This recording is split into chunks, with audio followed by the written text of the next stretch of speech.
Ah, the daily struggle. Food. What are you gonna cook today? Chicken? Beef? Vegetarian? Maybe I'll eat out. Every day I have to make a decision. Find a recipe. Dirty up plates. Every day. For the rest of my life. Luckily, there's a game to help you become a chef. Personal trainer cooking on the DS. That's right, a DS game that teaches you how to cook recipes. I did cook a few meals using this game, so my experience with it is that it's possible to make meals following the game's instructions. Now menu-wise, it's pretty simple. You got recipes, cooking, shopping lists, and settings, which lets you change the speed of the chef's voice and change the voice input, and microphone and all that. You can make a shopping list in the game, and since the 3DS is portable, you can take it to the store.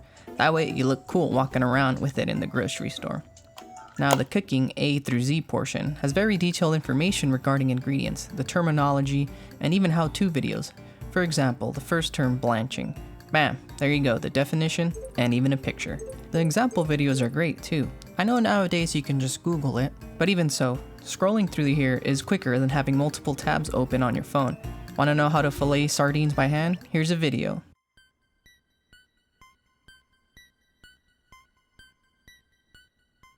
Oh, you just take the spine off, huh? Fatality. Now, onto the meat and potatoes of the game, the recipes. Here you'll find 245 recipes. Yes, that many. From all over the world. Except for Canada. Sorry, Canada. You can filter by country or by food type, or even by ingredients, which is useful when you're trying to find something to make and you have ingredients that you want to use. The game even lets you know what you can substitute for certain ingredients. If you don't have red chili powder, for example, you can substitute it with cayenne pepper. Just don't try to substitute sweet bean paste. It can't be substituted. You'll be disowned from your friends and family. Trust me, I said pepper was spicy in front of my mom one time, and she said I'm not Hispanic anymore, so. The game also tells you how to make certain ingredients, if you need to, from scratch, like cooking stock, tomato sauce, or even tortillas. The 245 recipes are categorized by the type of food. Salads, soups, noodles, rice or bread, meat, fish, vegetables, side dishes, and desserts.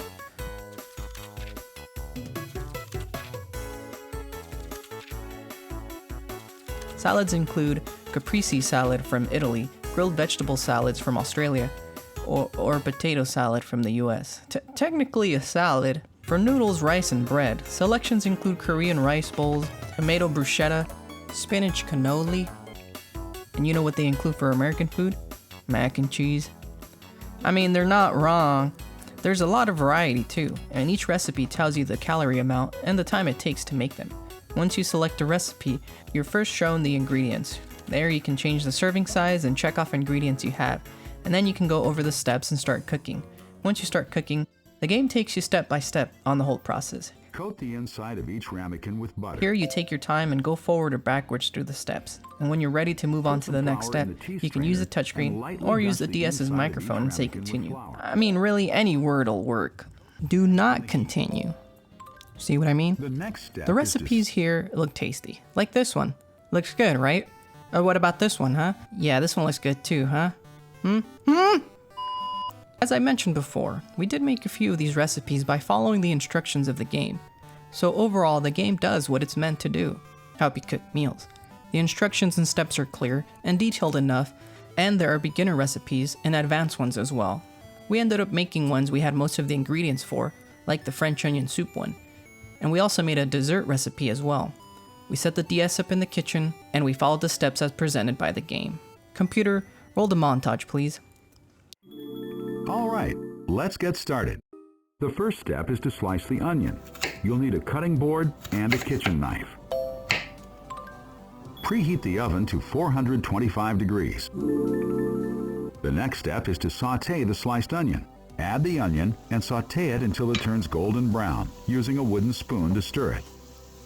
Add the all-purpose flour, add the white wine, add the stock, and simmer for approximately 15 minutes while stirring. Add pinches of salt and pepper and stir them in before turning off the heat.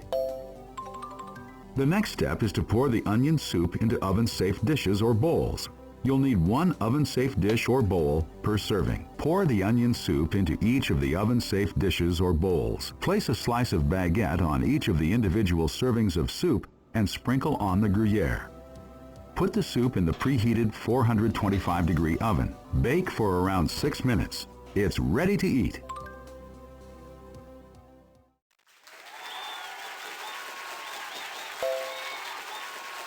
Nice work. Finally, our French onion soup was done. We didn't have every ingredient, probably really important for the dish if you're a French onion soup critic, but for us, it was perfect, especially since it was a cloudy day that day. This game won't make you an expert, but it can definitely give you some pointers or ideas of what to cook. And I think we're ready to be in an episode of Chop and see what the judges think of our food. Well, I'm not a professional chef or anything or have any prior experience, but I do have personal trainer cooking for the DS.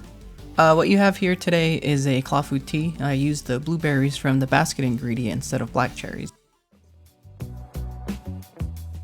I'll tell you what I taste when I taste this. Okay. There's a lot of bitterness in that fruit. I taste a little bit of acidity, kind of like an effervescence of horseradish, which is also bitter.